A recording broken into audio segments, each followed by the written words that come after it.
about second breakfast. Time for second breakfast. What's up, everybody? Monster from Breakdowns for Breakfast here with a new episode of Second Breakfast. If you're joining us today, hopefully you listened to our episode earlier this week all about Metallica's album Ride the Lightning. Now, as we mentioned on that episode, there's a lot of cool stories and behind-the-scenes stuff about that album that we just sort of glossed over and we didn't spend a whole lot of time on because we mostly just talked about the songs themselves, as we typically do. But because Metallica is a huge band and Ride the Lightning was a pretty important record, I thought it deserves, instead of just throwing out a couple of tidbits, it deserves a 10-minute deep dive into some stuff behind the scenes. Now, if you're a huge Metallica fan and you listened to that episode and you thought we didn't know what the hell we were talking about, that's fair. We're not the biggest Metallica fans in the world. My brother is. He probably should have hosted the episode with us. But that's neither here nor there. I am a pretty big Metallica fan. As you see, I'm wearing my one of my shirts. I have 5, I think. And this is the tour shirt from their Madly in Anger with the World tour, which was their tour for Saint Anger, which I did bring up a couple times on the Ride the Lightning episode. I'm not going to get into it, but I do think it's better than people give it credit for. But that's for another episode. Maybe I'll do a second breakfast by myself explaining the importance of Saint Anger. But that's not what we're here to do today.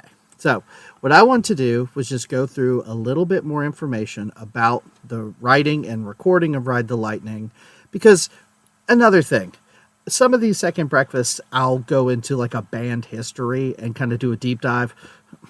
That's a whole other podcast. Like, that's not just like a spin-off thing. That's hours and hours worth of content. So I can't do that. Smarter people have made livings off of following Metallica. So I'm not going to try to do that. So here you go. Here's just 10-15 minutes about Ride the Lightning. Some of this you probably already knew. Some of it you might not. So, hey, hope you enjoy the ride. So, Ride the Lightning was released July 27th, 1984. And at the time, they were on this independent record label called Megaforce Records. They recorded the album in 3 weeks, and they used this producer by the name of Flemming Rasmussen.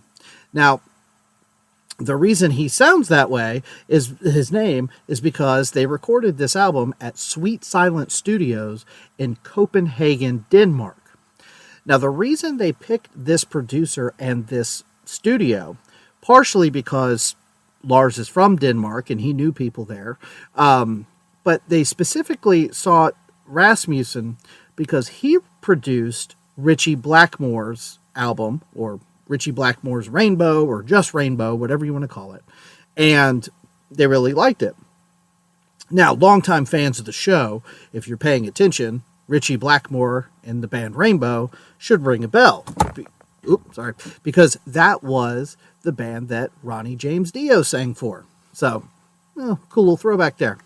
So, before the band started recording Ride the Lightning, the band sat down with Rasmussen and they listened to Kill 'Em All a few times. A couple reasons they did this. Number one, Rasmussen was not super familiar with Metallica's music. He knew who they were, and I think he might have heard a little bit in passing, but this was a good way for him to get a feel of what they were, where they came from. Another reason they did this is because shortly before the recording of this album, Metallica had their gear stolen. One of the pieces of gear that was in that trailer was an amp that James Hetfield had been using, which was like a modified Marshall. Now, these Metallica were kids at this point, and James didn't really know what the mod was. He didn't really know what year his amp was. It was just an amp he'd had for a really long time that he loved the sound of. So they were listening to Kill 'Em All to try to find that guitar tone. So they had Rasmussen called a lot of people that he knew to bring in their Marshall amps. They tried a bunch of different heads, a bunch of different cabs to try to get the sound. And I think the guitar tone on Ride the Lightning for 1984 sounds really good. It's not the same guitar tone as Kill 'Em All, but two very different records. So, the way the bulk of the album was written was James and Lars would jam together and basically come up with riffs and different ideas. They called these the riff tape. And so what they would do is Hetfield and Ulrich would go back and listen through the riff tape and be like, oh yeah, that part's really cool. And then they would, organically work on stuff from that, basic structure there. A lot of critics at the time felt like Ride the Lightning was a huge step up from Kill 'Em All, and a big reason was based on the songwriting. Now, we brought this up in the episode, but Kill 'Em All is a punky thrash metal album. I mean, there's that's all it is. It's good. It's a step above a lot of their peers at the time, but it's still just a thrash metal album. So with Ride the Lightning, while still firmly rooted in thrash metal, the songs had a lot more dynamics.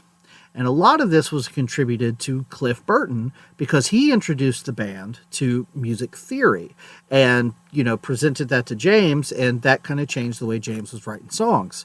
And apparently Cliff Burton was their second bass player, if you want to get technical about it. So, yeah, sorry for getting that wrong.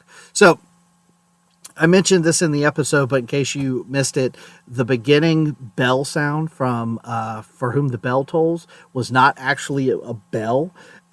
They found this big-ass anvil, and they got a metal hammer, and Lars just smacked the anvil with the metal hammer, and they liked the sound of it.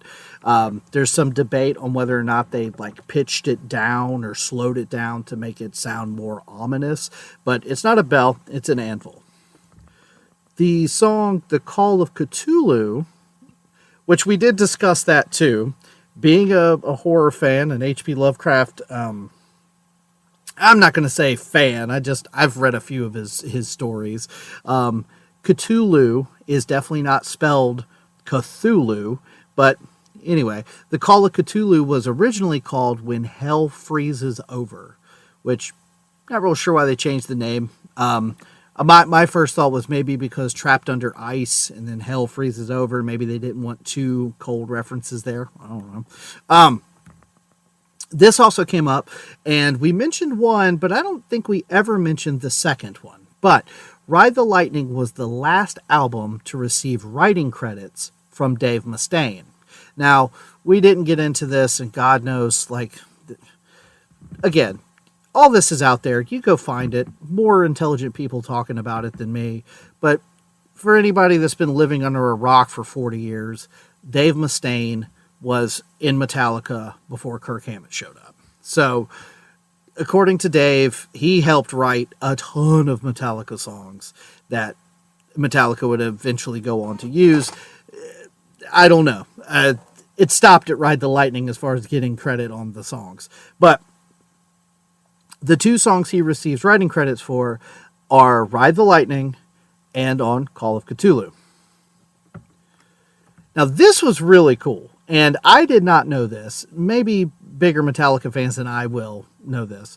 But during the recording of Ride the Lightning, James actually wasn't sure that he wanted to be the lead vocalist of Metallica. So they reached out to another guy and asked if he would be interested.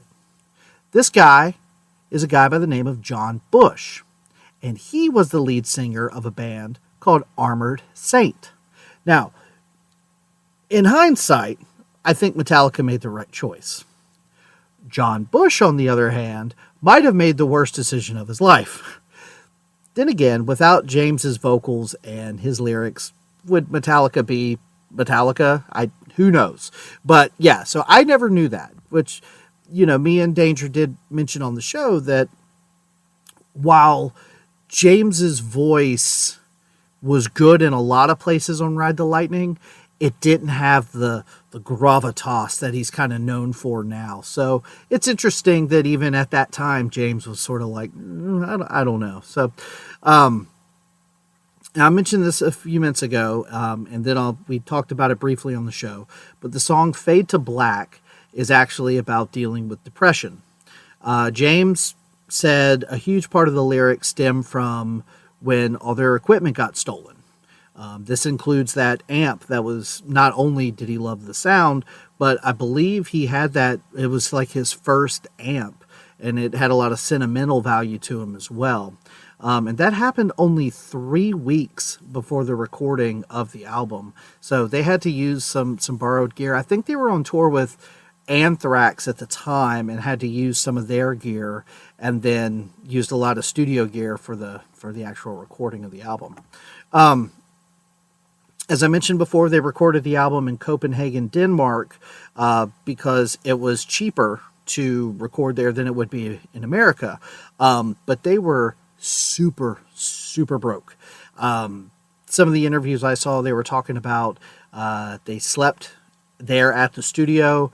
Lars usually had somewhere he could stay because he's from that area. So he had friends and family he could, like, pop in and stay with.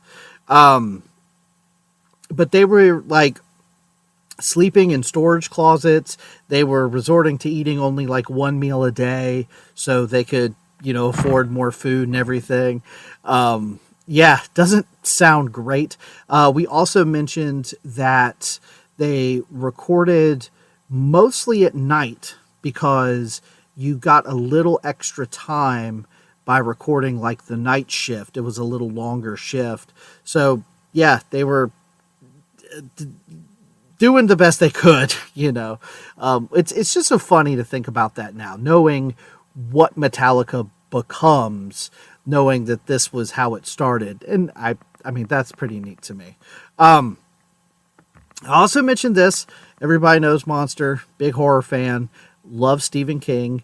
The name Ride the Lightning actually came from a Stephen King novel, The Stand, which is, I've actually read that one. A lot of people consider it one of his best. It's not one of my favorites. It's a little long-winded. I do have the uncut version, which is longer. But basically, Kirk Hammett was reading the book and saw the line Ride the Lightning, talking about a person going to the electric chair, showed it to the band, and they were like, yeah, that sounds cool. Let's go for it. I mentioned this on the episode as well. They had originally wrote 7 songs for Ride the Lightning, but the label said they needed one more, so they just slapped another song on there, and that song was Escape. Now, what's funny about this is they've never played Escape live, except one time. It was at a festival. Oh, shoot, I wrote it down. Darn it. It's the Music and More Festival, where in 2012, where they played Ride the Lightning from start to finish. That's the only time they ever played it. And that's because they don't like that song. The opening riff on For Whom the Bell Tolls is played on bass. I think most people know that now, but it's very fuzzy and distorted. So I think when they first released the album, some people thought it was guitar, just Cliff Burton being spectacular. Something that's also, I mentioned they were kids, sort of. Everybody in the band was between 20 and 22 while recording this album. And if you think about just, that blows my mind. I mean, it really does. Like Kill 'Em All, they sound like young, angry kids just playing as fast as they can. But being this young for Ride the Lightning and only being a couple years older for Master of Puppets, like, just mind-boggling. So that intro to Fight Fire with the classical guitar was actually something that Cliff Burton had been playing on acoustic guitar and during the tour for Kill 'Em All, and they liked it so much that they sort of, worked on it and made it the intro to the album. So according to an interview with Flemming Rasmussen, which I forgot to mention, he produced Ride the Lightning, but he also produced Master of Puppets and Justice for All, so he was there for those. They mostly worked in the evenings, slept during the day, and on one occasion, they had to stop recording, and he told Kirk Hammett, dude, you stink, go take a shower. we cannot go on because you're nasty. And that was, that was just kind of the stuff they had to deal with, So he also goes on to tell this story, and he didn't remember the exact song, but I think he was referring to Creeping Death. He said that during the chanting part, it sounded like it didn't sound good. Something was missing. And so he had a theory that Cliff Burton wasn't really singing. He was just in the booth mouthing the words because I don't know. He just didn't feel like singing it. So he paused and kind of took the rest of the guys aside, and basically said, okay, we're going to do it again. But this time, don't sing. Just whenever you're supposed to come in, don't sing and see what happens. And sure enough, when they went back into to record that part, whenever the vocals were supposed to start, nobody started, and Cliff was just in there like mouthing the words without making a sound. And they were like, damn it, Cliff, So they had this mantra in the studio, no reverb. They didn't want to add any digital effects, so they used sort of a natural echo. And the best example of this is the way Lars's drums were recorded. They basically set him up in a big warehouse that gives it this big echoey boomy sound. And I also mentioned this while we were recording, that they were sort of giving Lars drum lessons while recording the album. Rasmussen had a lot of nice things to say about Lars and his playing, but he said Lars often played off of, emotion and was often thinking of fills and not thinking of just keeping a steady rhythm. So they really worked with him to, explain to him the 2s and 4s and 1s and 3s and try to get him to steady, and focus. And like I said on the episode, I had a lot of nice things to say about Lars. There's one or two spots that I think are a little sloppy. And I know that, there's a million memes about it. And, they're older guys now, man. Trying to play some of these old songs cannot be easy on your knees and stuff. So I think Lars is a really talented drummer. I think everybody in this band is talented. So one last thing that I thought was really interesting, and I'll leave you with this. So James Hetfield claims that Ride the Lightning is actually his favorite Metallica album because it was the first where they got to have a say in their production and sound. However, he also said Escape is his least favorite Metallica song, like I said on the episode, because it was basically written to be a radio-friendly song that the label forced them to put out. They only performed it that one time in 2012 at the Orion Music and More Festival, and they only did it because they were playing Ride the Lightning from start to finish. I thought it was really interesting that on an 8-track album, one of the songs is your least favorite song, but that album means so much to you that that's still considered your favorite album that you've ever made. So I thought that was really cool. And so that was part of the reason that I scored it the way I scored it. Is it my favorite Metallica album? No. And I struggled with what my favorite Metallica album actually is. I'm not ready to say. I feel like there's 3 or 4 that I can kind of put up there, but I also have not really given a deep dive into some of their most recent albums. I know I listened to 72 Seasons once or twice, but I remember I really, really liked it, but that's kind of why I scored Ride the Lightning the way I did, because I don't think it's the best Metallica album. It's not my favorite Metallica album, but damn is it good.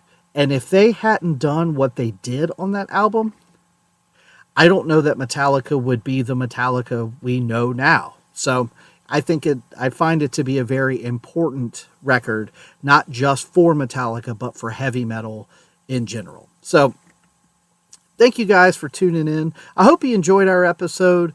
I hope obviously Danger's not a big Metallica fan. I'm more of a Metallica fan, but they're not my favorite band either. So, we were being very honest. And so I hope you enjoyed it. Brian, I love you, man, and I hope we did your boys some justice here. Obviously, I think your score would be even higher than mine, but I hope you also dug just the conversation and everything. So, yeah, everybody, thanks for tuning in, and hope you have a great day.